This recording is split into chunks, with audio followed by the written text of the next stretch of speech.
As a content creator, ito ang 5 important lessons na dapat nating matutunan related sa nangyari kay Yana Aguinaldo doon sa Zambales road rage incident. I know na medyo late na akong mag-react, but then kapag balak mo talagang maging influencer in the future, laging tandaan itong important issues or important lessons para maiwasang mong mangyari sa'yo yung nangyayari ngayon sa motovlogger na to. Let us start with number 1 lesson at ito yung entitlement.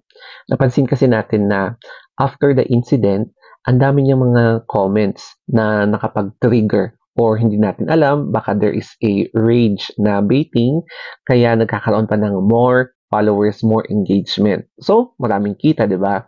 Ang isa kasi sa kagandahan ng pagiging isang content creator is nagkakaroon ka ng engagement, tinitingala ka na, tapos dami nagpapapicture sa'yo, mga ganyan, ang daming mga offers. So, pwede ka rin maging endorser ng mga brands, nagiging friends ka ng mga ibang content creators.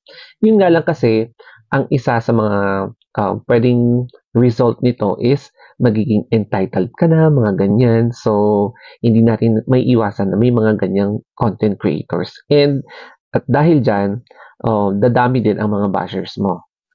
Second lesson, ito yung suspension of kanyang driver's license for 90 days. And posible itong ma-revoke forever na hindi na siya makakapag-vlog sa kanyang motor o sa sasakyan. Kasi nga, suspended na siya.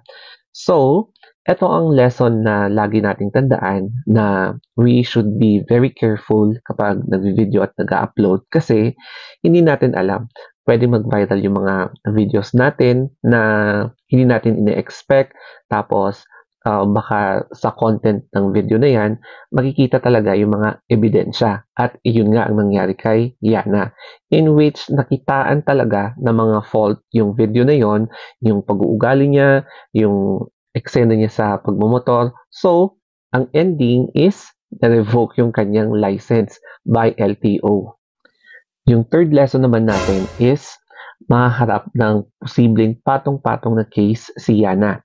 It's because as a content creator, yung isa kasi sa most common mistakes is yung Data Privacy Act violation. So, kailangan talaga ng i-blur.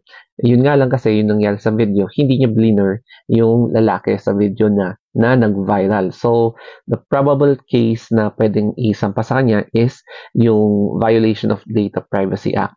Tapos, meron din yung mga ibang case, posible is unjust vexation, correct me if I'm wrong, tapos public scandal, mga